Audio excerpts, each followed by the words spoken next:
Mellow. And Brado, it's a sports podcast that we talk about your favorite sports debate, sports highlights, and sports matchups. And thank you guys for joining us. If you guys are watching us right now, please make sure to hit that like button down below. And also, we just want to tell you guys that we got a new Patreon. We want you guys to make sure you go on patreon.com/whoyugotpodcast. Patreon.com/whoyugotpodcast. New thing we got out there. We definitely want you guys to follow it.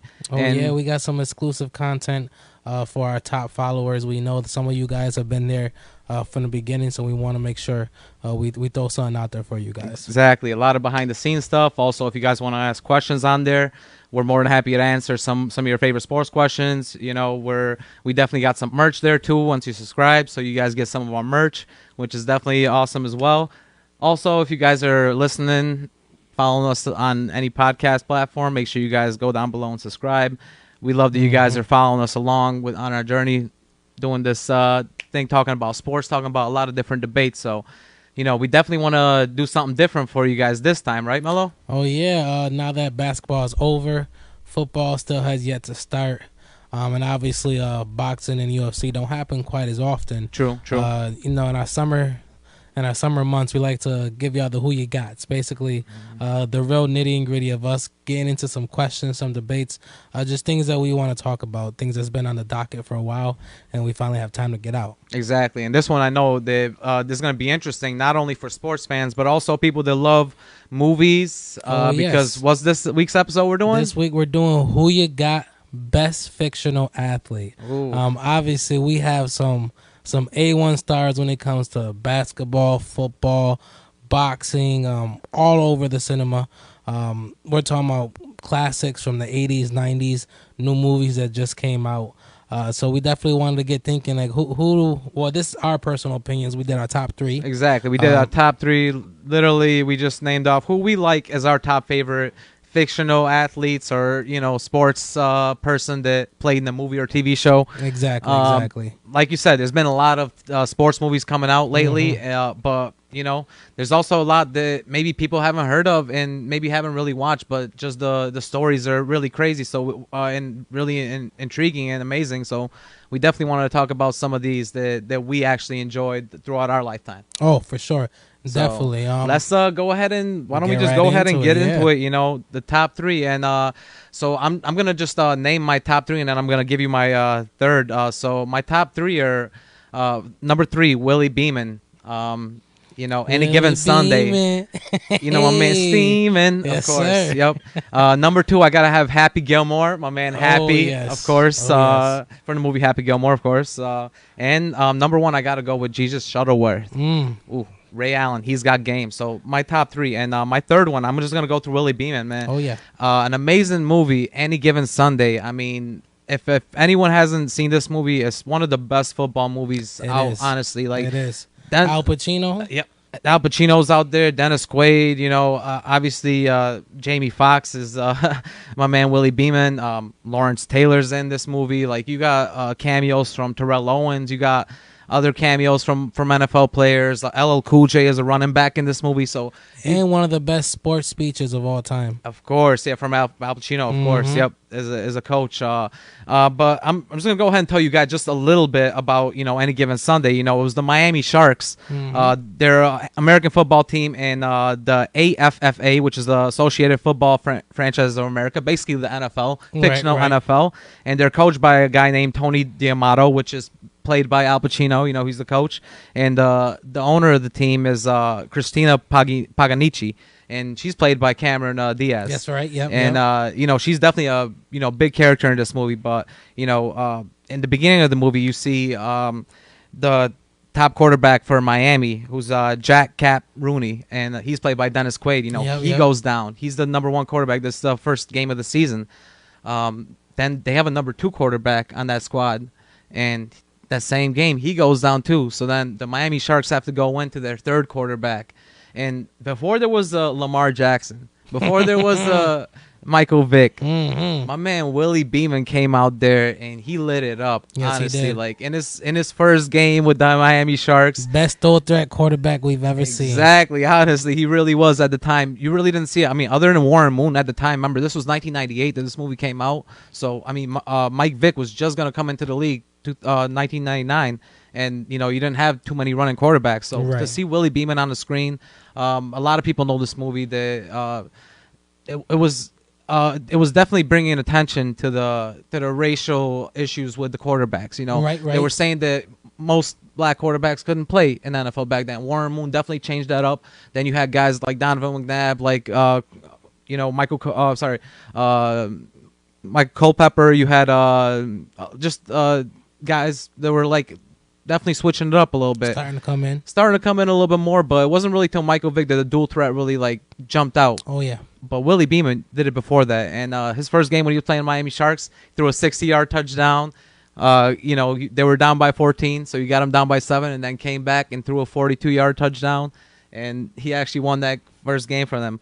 Obviously, like throughout the movie, there was a lot of ups and downs because once he got that starting position, he started getting a little bit more ego. Mm-hmm. He wasn't doing that great. They were up and down like towards the season as it was like going on. Then Dennis Quaid, his character, he came back and basically he was done from injury. Halfway through the season, close to the end of the season, he was Right, going to be right. back from injury. And this happens in a lot of NFL teams. You Oh, got a bench player that's starting out like most of the season, and maybe they're playing like really well. And then that's the question: do you put your starter back in? And that really reminded me in 2003. It was the Rams. They had Kurt Warner and also Mike Bulger. Mike Bulger. And Kurt Warner in the first game of the season got injured. Then Mike Bulger came in and he started balling out the whole season. He got him to the playoffs. Yeah, we didn't win a Super Bowl that year. We got to the NFC Championship game, but they kept Mike Bulger as a starter after that, and they traded over Kurt Warner to Arizona, which it kind of reminds you of this movie. So Dennis Quaid, his character, he sat on the bench again, and throughout the whole movie, you obviously had Willie trying to prove himself, but nobody really believed in him. They even once they got to the playoffs, they took Willie out of the game because he made a few bad throws, and they got a call down from from the owner, which was Cameron Diaz's character. Right, she was right. like, Willie, you got to come out. She told the coach, take him out, and they put in Cat back in, and he actually won the game for him. So then the next game, they were wondering if they're gonna do this, but Al Pacino's character, he didn't know the championship game if he was gonna start Willie Beeman or not. They made it to the championship game, and he was wondering, am I gonna start Willie or am I gonna start Dennis, Cat basically? And he went and he started Willie Beeman, knowing that the owner was gonna fire him, was gonna fire Al Pacino's character if he didn't start basically the starter. Right. So what happened? You really Inch by didn't. inch. You didn't really see what happened in the championship game because Right. they cut it. That was a cut from the movie, but they cut it afterwards. And this is the craziest part of the movie, which is what happens literally at the end. And the epilogue is like when the Sharks.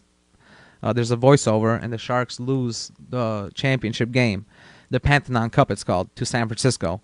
And Coach D'Amato has a final press conference, Al Pacino, and he says that he's going to thank, the owner, he's thanking all the staff and stuff, and he says a lot of people are thinking he's going to retire. That's his retirement speech. But then he comes out and he drops a bombshell, and he announces that he's been hired as a head coach and a general manager to an expansion team in that league in New Mexico, the Albuquerque Aztecs, and he signed Willie Beeman to be a starting quarterback and franchise player. So even though they didn't win the championship with the Sharks, Willie made it all the way there as a third-string quarterback. He was able to come through a lot of odds where a lot of people didn't like him. Mm-hmm. They wanted to make the team a running team with LL Cool J, but my man got through, and then they went on to an expansion team. So that's why he's definitely my number 3. Hey, that's not a bad number 3. Definitely balled out. Obviously, like you said, they did lose a championship game. Right. But to come from third string, to get all those endorsements, clearly Exactly. that fame that you got from from half a season let you know that he was doing some things. Yep. He definitely did his thing, I hear and got himself a nice contract in the fictional Right, world right, on a right. new expansion team. Mhm. Where obviously the coach he was coached by as a general manager, so he's not gonna let go of him. Exactly. Yeah, Yeah, no, I definitely so. mess with that. All right, yeah, no, that's a fantastic But three. what about you though? Who's like one of your favorite? Yeah, so I'll give you my top three, and then I'll go, Yep. into my third. So third place, we got no other than your man, Forrest Gump. Hey, I like Mr. Shrimp expert himself. I love it. Obviously, he played football at University of Albany. He was a beast. Yep. Second, definitely agree with you on Jesus Shuttleworth. Hey, Definitely got to be nice. up there. You got him first, I got him second. So same thing, prior to Coney Island, obviously they let his damn father out of prison to convince him to go to a school. So clearly he was pulling some strings. He's pulling a lot of strings right there. A man was literally before LeBron James. Exactly. That was LeBron James before LeBron James, basically, when it comes to that type of fame coming out of high school.